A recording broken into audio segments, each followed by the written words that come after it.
1959년 미국 미시간주에 있는 입실랜트 주립대학 주립병원이라는 곳에 3명의 특이한 환자들이 일어났습니다. 그래서 모두가 각자가 자기를 그리스도라, 예수 그리스도라 주장하는 것이기 때문이었습니다. 3명 다 모두가 자기의 이름이 있지만 자기가 그리스도다 주장했기 때문에 합소시 병원 측에서는 예수 1, 예수 2, 예수 3 이렇게 이름을 붙여서 불렀다고 합니다. 한 사회심리학자 밀턴 로키치라는 사회심리학자가 그 3사람을 한데 모아서 2년 동안 그 사람들을 관찰한 결과가 유명한 책으로 나왔죠. 입실렌티의 3명의 그리스도들이라는 제목의 책이 나와서 드라마, 영화로 많은 반향을 일으킨 적이 있다고 합니다. 근데 그 사회심리학자가 그 3명의 자칭 그리스도라 하는, 자칭 예수라 하는 사람들을 인터뷰를 한 결과 이 3사람뿐만 아니라 모든 사람들이 그 마음속에 스스로 신이 되고 싶은 욕망이 있는 것, 전혀 불가능하지만 그렇게 되고 싶어 하는 것을 오히려 발견했다. 그래서 그 책을 통해서 소위 메시아 콤플렉스라는 단어가 세상에 나타나기 시작했다고 합니다. 예수님을 내몰고 예수 그리스도의 위치에 자기가 앉고 싶어 하는 그런 인간의 욕망의 표출이라는 것입니다.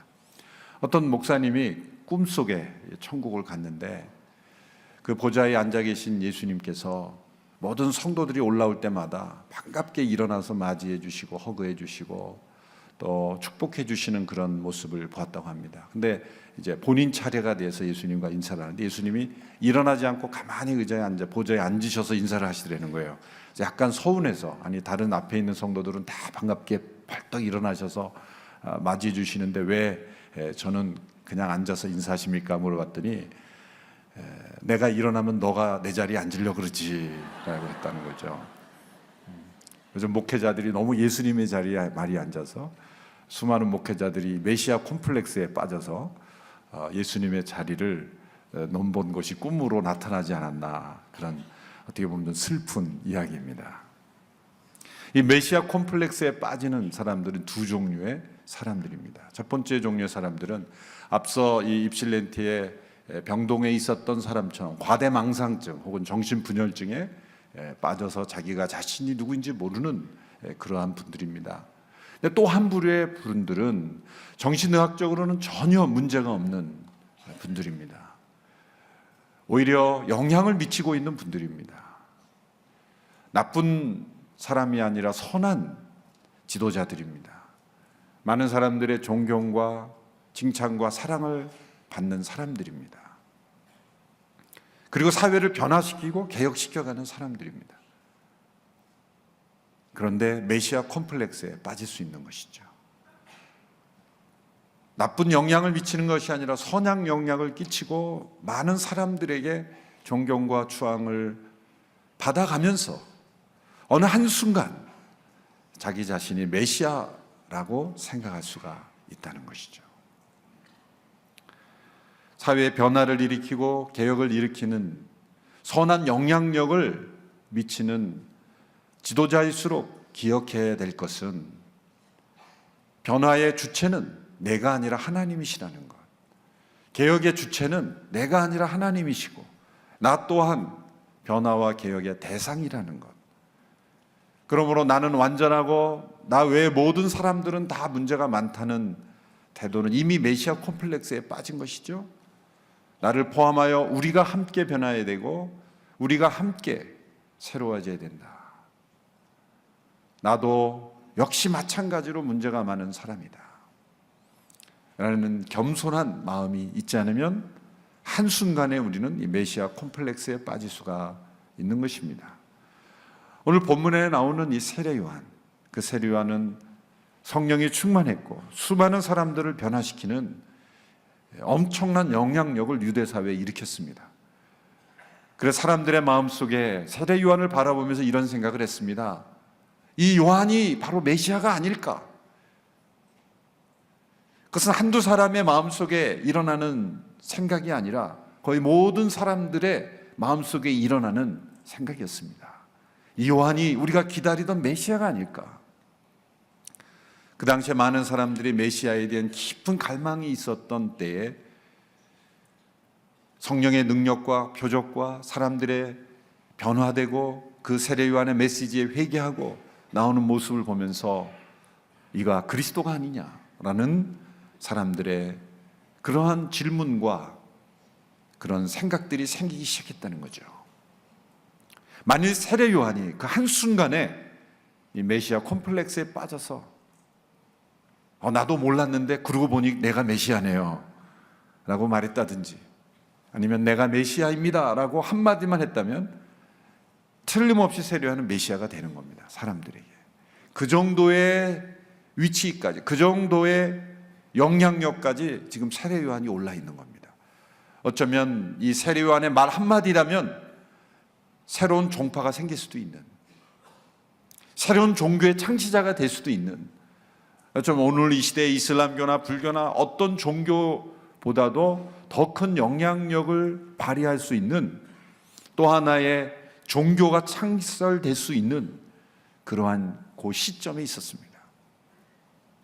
바로 그때 세례 요한은 자기에게 향하고 있는 모든 사람들의 기대와 인정과 칭찬과 자기를 그리스도다, 메시아로 추앙하고 싶어하는 그 사람들을 향하여 오늘 본문의 메시지를 던지는 것입니다. 나는 그리스도가 아니다.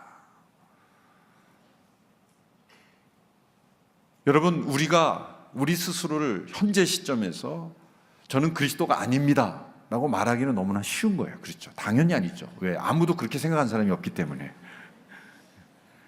그런데 나를 제외한 모든 사람들이 다 나를 메시아로 바라보고 메시아로 부르고 싶어 하는 그 시점에서 아닙니다 라고 말하는 것은 쉽지 않은 일입니다. 자신이 모든 기대와 존경을 한 몸에 받고 메시아의 위치에 오르기 직전에 사람들의 기대 속에 있는 그 순간에 세상의 모든 초점과 주목을 받는 그 시점에 자기를 부인하는 것, 이것은 성령의 임재하심, 하나님의 역사하심, 도우심이 아니면 있을 수 없는 일이죠. 우리는 이 세례 요한의 위대한 겸손, 위대한 신앙을 우리가 함께 본봐야 될 줄로 믿습니다. 바로 이 순간에 세례 요한은 자기를 부인하고 나는 그리스도가 아니다 라고 진실을 말했고, 내 뒤에 오시는 이가 그리스도다 라고 말하면서 그 그리스도를 소개하는 그의 본연의 역할, 그의 원래 주어진 사명을 감당하고 세상을 떠났습니다. 너무나 멋진 분이죠.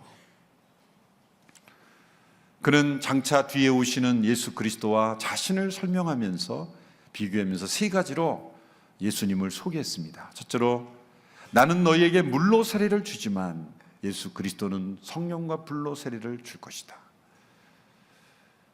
둘째로 내 뒤에 오시는 분은 나보다 더 능력이 많으신 분이다. 셋째로 나는 그분의 신발끈을 풀기도 합당하지 않는, 자격이 없는 사람이다 라고 소개하면서 자신과 예수 그리스도를 비교하면 나는 그리스도가 아니라고 말했습니다. 오늘 본문 15절에서 17절의 말씀을 함께 보십시오. 15절의 말씀부터 함께 읽겠습니다. 시작. 그리스도가 오시기를 간절히 고대하고 있던 백성들은 모두 마음속으로 요한이 혹시 그리스도가 아닐까 생각했습니다. 그러자 요한이 그들 모두에게 대답했습니다. 나는 너희에게 물로 세례를 준다. 그러나 이제 나보다 더 큰 능력을 가진 분이 오실 텐데 나는 그분의 신발끈도 풀 자격이 없다. 그분은 너희에게 성령과 불로 세례를 주실 것이다. 그분은 손에 키를 들고 타작마당을 깨끗이 치우시며 알곡을 창고에 모아들이고 축정이를 꺼지지 않는 불에 태우실 것이다. 첫째로 세례 요한은 자신은 물로 세례를 주지만 예수 그리스도는 성령과 불로 세례를 주신 분이라고 소개했습니다. 이 물의 세례와 성령과 불의 세계를 비교하고 있습니다. 이 물과 불, 이 불은 성령님을 상징하는 상징으로서 물과 대비되는 그러한 것으로 비유한 것이죠. 그러니까 성령과 불 그럴 때는 성령의 세례가 따로 있고 불의 세례가 따로 있는 것이 아니라 성령의 세례를 불의 세례로 비유한 것입니다. 물은 겉을 깨끗해 할 수 있지만 속은 깨끗하게 할 수 없어요. 그러나 불은 속까지 다 태우는 것이죠. 그러므로 겉만이 아니라 속까지 근본적으로 변화를 일으키는 세례, 그것이 성령의 세례라는 거죠. 성령과 불로라고 말했지만 이건 도구적인 의미가 아니라 원어에 보면 안에서라는 전치사가 써 있어요. 성령 안에서의 세례입니다. 성령님이 우리가 사용하는 도구가라는 뜻이 아니라 성령 안에서 받는 세례다. 성령 안에서의 세례. 근본적인 차이가 여기 있습니다. 세례 요한은 사람들에게 회개케 하는 물의 세례를 주었지만 그들의 속마음까지 변화시킬 수는 없었던 거죠. 겉으로 그들이 세례를 받음으로 어떤 변화가 일어나는 것 같지만 근본적인 변화는 성령 안에서의 세례를 주시는 예수 그리스도, 그분이 오심으로써 가능한 것이다 라고 말한 것입니다. 세례 요한은 사람들에게 복음을 그들의 귓가에 전했지만 예수 그리스도는 그들의 양심을 근본적으로 변화시키셔서 속사람으로부터 새롭게 하시는 변화를 일으키시는 분입니다. 또한 세례 요한은 그들에게 겉으로 물로 세례를 베풀었지만 예수님은 성령으로 속을 태우시는, 그래서 성령 안에서의 세례를 우리 모든 성도들이 사모해야 합니다. 물 세례를 받은 증거로 나 언제 물 세례 받았어, 세례 받았어 라는 것으로 만족하시면 안 돼요. 나의 속사람이 성령 안의 세례로 근본적으로 변화되는 그리스도께서 베푸시는 성령 안에서의 세례, 그 세례를 경험하지 못한 분들은 사모하셔야 돼요. 물론 어떤 분은 물의 세례를 받을 때 이 불의 세례를 함께 받는 분들이 계시지만, 때로는 물 세례를 외형적인 세례 교인이 되었지만 성령과 불의 세례 가운데 근본적인 그런 변화를 체험하지 못한 분들도 있습니다. 나는 그리스도가 아니다. 나는 물로 세례를 주지만 내 뒤에 오시는 분은 성령과 물로 세례를 줄 것이다. 두 번째는 내 뒤에 오시는 분과 나하고는 비교할 수가 없지만 굳이 비교하자면 그분은 나보다 더 능력이 많으신 분이다. 단지 내가 능력이 있지만 조금 더 많은 능력이 있는 분이 아니라, 이 능력이라는 건 뭡니까? 본질에서 나오는 거죠. 나는 본질에 대해서 소개할 뿐이지 그분이 본질이시다, 그런 뜻입니다. 세례 요한은 빛에 대하여 증거한 자였지만 빛은 예수 그리스도시다. 세례 요한은 진리에 대해서 설명했지만 예수님, 그분 자신이 진리이시다. 세례 요한은 그가 했던 모든 사역은 진리에 관한 많은 교훈으로 사람을 감동시켰지만, 그리고 심판에 대해서 설교함으로 사람들을 회개시켰지만, 예수님은 그분 자신이 진리의 교훈이시고 그분은 심판을 실행하신 분이시다 하는 것이에요. 키를 손에 들고 알곡은 곡간에 들이고 죽정이는 불에 태울 것이다. 심판이죠. 세례 요한이 왜 설교할 때 수많은 사람들이 회개하고 돌아왔습니까? 죄와 심판에 대해서 설교했기 때문이에요. 여러분, 진리에 대해서, 심판에 대해서 가르쳐도 사람들이 변화됩니다. 그런데 예수님은 심판을 실행하시는 분이에요. 진리 그 자체이신 분이에요. 근본적으로 차이가 있는 것이죠. 더 나아가 세 번째로 세례 요한은 이렇게 자신을 소개했어요. 나는 내 뒤에 오시는 분의 신발끈도 풀기에 합당하지 않은 사람이다. 자격이 없는 사람이다. 신발끈은 누가 푸는 겁니까? 그 당시에 종들이 푸는 거예요. 나는 예수님의 종이라 불릴 자격도 없는 사람이다. 그렇게 자기 자신을 설명하면서 예수 그리스도를 높였죠. 이것은 빈말이 아닙니다. 듣기 좋으라고 한 말이 아닙니다. 세례 요한은 사실을 말한 거예요. 사실을 말한 겁니다. 여러분, 신발끈을 푸는 일, 그 종이 하는 일 중에서도 가장 단순한 일이죠. 그 당시에 종도 여러 가지 종류의 종이 있어요. 여러 직책이 있죠. 예를 들어서 요셉이 구약의 요셉이 했던 종의 역할은 집안의 모든 사무행정, 살림을 다 도맡아 하는 종이에요. 종도 이 종류에 따라서, 역할에 따라 다양한 종들이 있지 않습니까? 신발끈을 풀어주는 것, 이는 종이 하는 일 중에서 가장 단순한 일 중에 단순한 일이에요. 그런데 자기는 그런 일을 하기에도 합당하지 않은 자격이 없는 종이다. 그렇게 자신을 소개한 것이죠. 예수 그리스도가 이 세례 요한에게 있어서는 어떤 위치였습니까? 자신은 예수 그리스도의 종이라 불리기도 합당치 않다.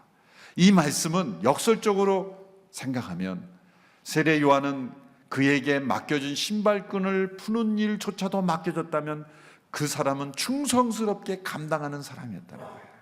역설적으로. 많은 사람들은 우리 자신에게 그리스도를 위한 일이지만 그리스도를 위한 일도 구별해서 받아들이는 것 아십니까? 그리스도를 위하여 하는 섬기는 일들 가운데 만약 신발끈을 푸는 일을 맡긴다면 여러분 어떤 마음으로 대하겠습니까? 나는 이 일을 하기에도 합당하지 않은 사람입니다 라는 마음으로 하시겠습니까? 아니면 내가 이런 일 하라고 나를 불렀습니까? 라고 고백하겠습니까?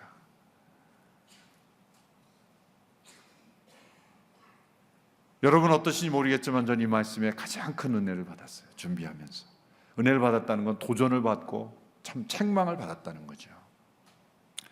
제가 설교자로서 이런 말씀을 많이 전하지만 말씀으로는 예수 그리스도를 얼마나 높입니까? 말씀만 들으면은 완전히 세례요한 같은 마음으로 전하는 것 같아요. 그러나 솔직히 제 마음속에 정말 세례요한과 같은 마음의 태도가 내 마음속에 있느냐라고 생각할 때는 아닌 게 많았습니다. 예수님의 신발끈을 풀기에도 합당하지 않는 그런 마음이 아니라 예수님의 신발을 신고 다니고 싶었더라고요. 내가 예수님 신발 좀 빌려주세요. 그 신발 신으면 무리도 걸을 수가 있고 그 신발 신으면 자랑하고 싶고 예수님의 신발을 좀 대신 신고 싶은, 예수님 좀 쉬고 계세요. 제가 신발 좀 빌리겠습니다. 그래서 예수님 인척하고 다니고 싶은 그런 마음이 사역자들에게 많이 들어요. 어떤 때 보면 이 성도들의 모인 숫자에 따라 설교하는 태도가 달라져요. 준비하는 태도가 달라져요. 어느 모임에 설교 초청을 받아서 가면 아주 적게 모이잖아요. 그러면은 이 정도 적은 모임에 나를 불렀나? 이런 생각이 드는 때가 있어요. 무서운 생각이죠. 제가 무섭죠, 여러분. 내가 이 신발끈 풀어주는 일로 나를 불렀나? 이런 생각이 불쑥불쑥 들면 얼마나 악한 모습입니까? 그러니까 이 말씀이 맞는 거예요. 자격이 없는 거예요. 자격이 없는 거예요. 예수님의 신발끈을 풀어보라 그러면 그 사람의 영성이 나오는 거예요. 그래서 신발끈 풀는 일부터 예수님이 시켜야 돼요. 만약 신발끈을 풀는 일을 나는 예수님의 신발끈을 풀 자격도 없다라는 마음을 가진 사람이라면 신발끈을 푸는 일을 가끔 주실 거예요. 그런데 내가 이런 일 하라고 나를 불렀어? 라고 하는 순간 진짜 자격이 없는 거죠. 자격이 없는 거예요. 저와 여러분의 예수 그리스도를 우리의 삶에 어떤 태도로 모시는가? 예수님을 나의 마음속에 우리의 인생의 태도에서 어떤 위치에 올려드리는가가 우리의 신앙의 모습입니다. 세례요한 그분은 그의 마음속에 나는 예수님의 신발끈을 풀기에도 합당하지 못한 자라는 생각이 가득 찼기 때문에 실제로 그가 능력이 없었을까? 열등한 사람일까? 아닙니다. 세례요한만큼 능력이 많은 사람이 어디 있습니까? 예수님이 뭐라고 말씀하셨냐면 여인이 낳은 자 중에 이보다 더 큰 이는 없다. 어떤 유대 사회의 지도자가 광야에 홀로 있는 그에게 수많은 사람들이 몰려와서 세례를 받고 회개하고 그랬겠습니까? 그가 쫓아다니면서 당신들 변화된다고 외치지 않았습니다. 사람들이 몰려와서 그의 말씀을 듣고 회개하고 변화됐죠. 여인이 나중에 이보다 큰 자가 없더라. 어떤 선지자보다도, 구약의 수많은 선지자보다도 더 큰 선지자였어요. 엘리야보다도 모세보다도 그는 더 큰 능력으로 주의 길을 예비했습니다. 사람들이 메시아이가 아닐까라고 생각할 정도였다는 거죠. 그렇지만 그는 이런 고백을 했어요. 나는 예수님의 신발끈을 풀기에도 합당하지 않다. 그러나 그것은 사실이었습니다. 예수님이 그런 분입니다. 예수님은 그렇게 위대하시고 그리고 진리 그 자체이신 분이기 때문입니다.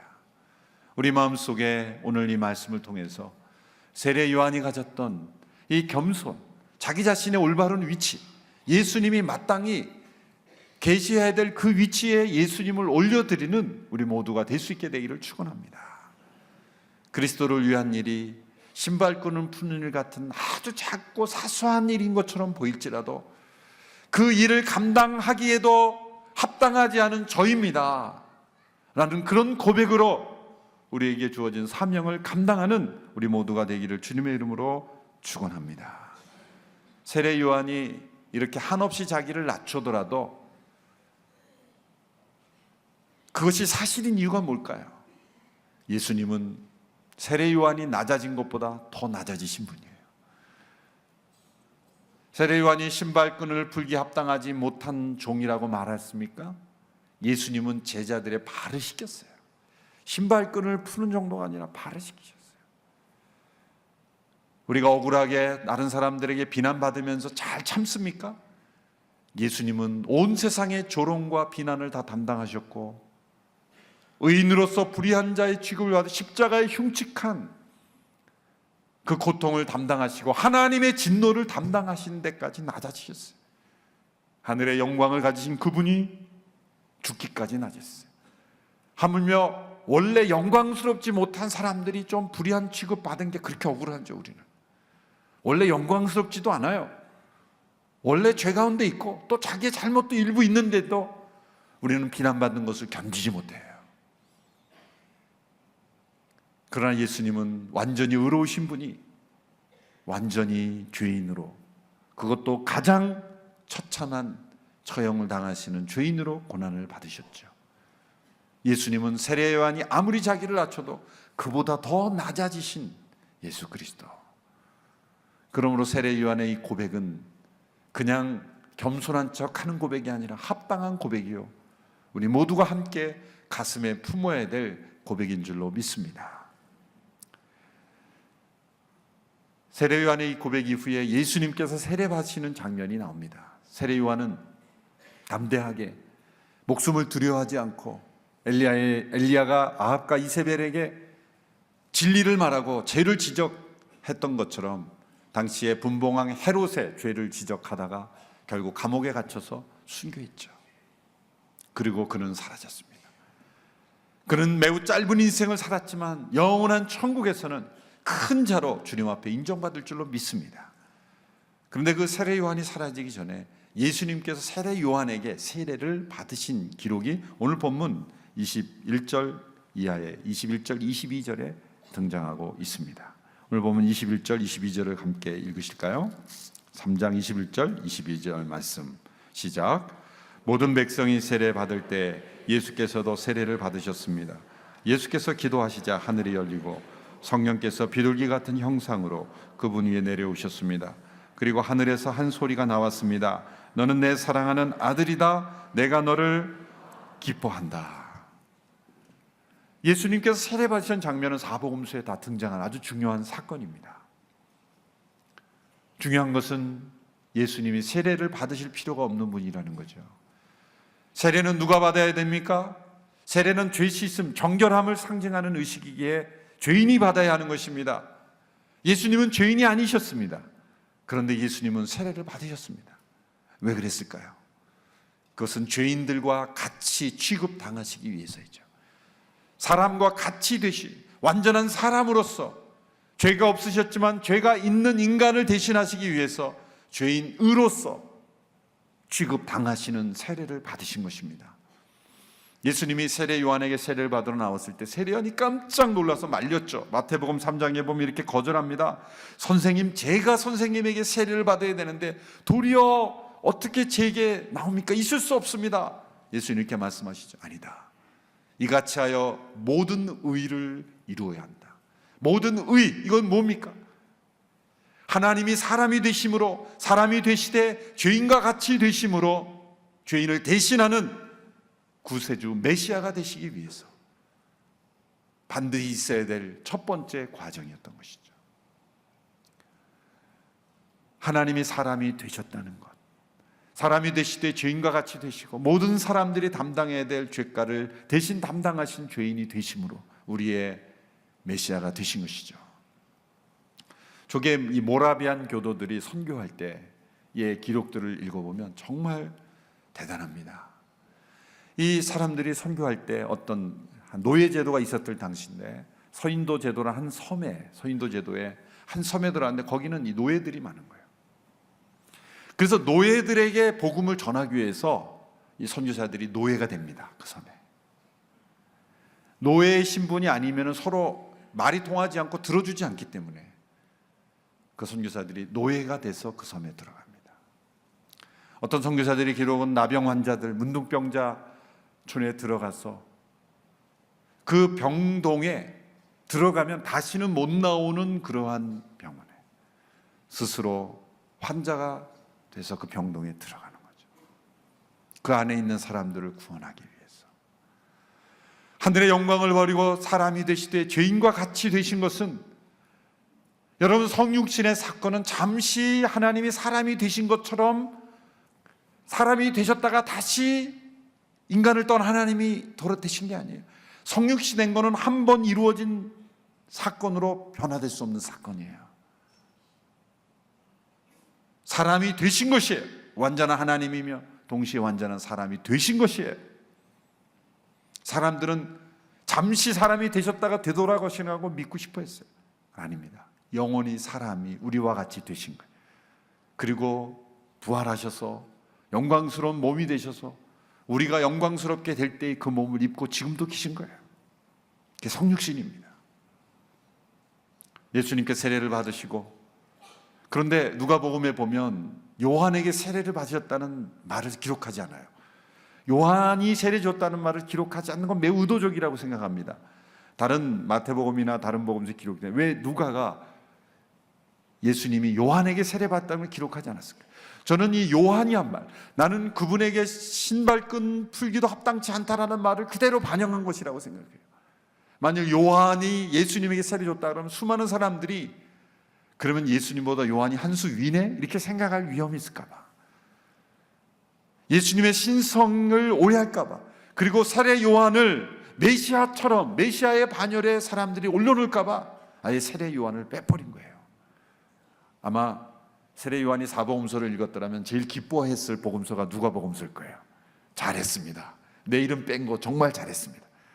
여러분, 여러분의 이름이 빠지고 그 역할을 하는 일을 기뻐할 수 있게 되길 바랍니다. 여러분이 다 했는데 여러분의 이름이 나오지 않았다고 너무 섭섭해하지 않고 오히려 세례 요한처럼 이렇게 내 이름이 빠진 것을 오히려 기뻐하고 오히려 숨길 수 있는 정말 하나님의 멋진 사람들이라고 생각을 합니다. 그때 세례를 받고 올라오는 그때 예수님이 기도하셨다 그랬어요. 그래서 하늘의 음성이 들렸고 성령이 비둘기같이 내렸고 하늘이 열렸다 그랬어요. 여러분, 이 현상은 예수님이 세례 받으실 때가 아니라 세례를 받으시고 물 위에서 올라오시고 예수님이 기도하실 때 하늘이 열렸고 비둘기 같은 성령이 임했고 하늘에서 소리가 들렸습니다. 이는 내 사랑하는 아들이요 내 기뻐하는 자다. 여러분, 이 현상에서 무엇이 나타나요? 삼위일체 하나님의 임재가 나타나는 거예요. 하늘이 열리고 하늘에서 성부 하나님의 음성이 들렸고 성령의 비둘기같이 임재하셨고 예수 그리스도가 세례를 받으셨다.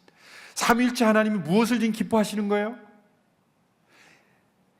성자 하나님이신 성자 예수님께서 죄인과 같이 취급당하시고 장차 십자가를 향해 나가실 것을 기뻐하신다는 거예요. 내가 너를 기뻐하는가? 내가 너를 사랑한다는 것은 예수님의 그 헌신, 예수님의 그 희생, 예수님의 선택을 삼위일체 하나님이 함께 축복하시고 기뻐하신다는 거예요. 인간을 창조하실 때 하나님의 형상대로 우리가 함께 창조하자라고 결의하셨던 그 삼위일체 하나님, 인간을 구속하시기로 결정하시고 예정하신 그 삼위일체 하나님이 이제 성자 예수님께서 죄인과 같이 되시고 십자가를 향하러 나가시는 그 인생의 여정을 기뻐하셨다는 거예요. 희생하러 가는 아들을 내가 너를 사랑하고 내가 너를 기뻐하노라 말하시는 아버지가 몇 명이 될까요? 자신을 희생하러 가고 죽으러 가는 인생을 향하여 내가 너를 사랑하고 내가 너를 기뻐한다라고 말할 수 있는 아버지가 얼마나 될까요? 성령 하나님은 비둘기 같은 성령 하나님 임재하심으로 예수께서 그 모든 고난을 온유한 심령으로, 분노가 아니라 온유한 심령으로 감당할 수 있도록 함께 해주신 거예요. 하나님은 인정해 주신 거예요. 내가 너를 사랑하고 내가 너를 기뻐한다. 너의 결정을 기뻐하고 이것은 우리의 결정이고 우리가 함께 이루어갈 것이다. 예수님이 홀로 그 십자가를 향해 나가신 것이 아니라 삼위일체 하나님이, 성부 하나님의 그 인정과 기뻐하심의 말씀으로, 성령 하나님의 그 온유한 비둘기 같은 성령 임재하심으로 함께 하셨기 때문에 예수 그리스도께서 십자가의 희생을 감당하실 수가 있었다는 것이죠. 사랑하는 아들의 희생의 길을 기뻐하고 축복한 그 성부 하나님의 아버지의 마음은 예수 그리스도의 희생보다 더 큰 희생을 치르신 것입니다. 예전에 아프가니스탄에 있었던 분당 샘물교회 사태를 많은 사람들이 비난하지만 그건 분명한 선교였고 순교였죠. 앞서 예수 그리스도를 부인하지 않고 대원들을 보호하기 위해다가 먼저 순교한 배형규 목사님, 그분의 아버지이신 배 장로님께서 그 소식을 듣고 이렇게 고백했다 그러죠. 우리 가정에서 순교자가 나오게 하심을 감사합니다. 여러분, 그런 고백이 가능할까요? 우리 가정에서 순교자가 나오게 하심을 감사합니다. 이것은 성부 하나님의 마음이 없으면 있을 수 없는 일입니다. 오늘 우리는 세례 요한의 참된 신앙 고백을 통해서, 그리고 삼위일체 하나님께서 보여주신 인간의 구원을 위해서 보여주신 그 낮아지심의 그 음성을 통해서 우리가 있어야 될 자리를 가르쳐 주셨습니다. 우리의 삶 속에 이렇게 낮아지고 낮아지셔서 우리를 구원하신 삼위일체 하나님의 사랑과 헌신이 있었다면 우리는 그 낮아지신 예수 그리스도를 그분의 위치에 올려드리는 참된 신앙의 고백이 있어야 될 줄 믿습니다. 우리는 그분의 신발끈을 풀기에도 합당하지 못한 자들입니다. 그분은 그리스도심이, 나는 메시아가 아닙니다. 메시아 컴플렉스에 걸린 인생이 아니라 참된 메시아를 메시아로 인정하고 그분을 높여드리는 인생으로 주님 앞에 쓰임받는 우리 모두가 되기를 주님의 이름으로 축원합니다. 기도하겠습니다.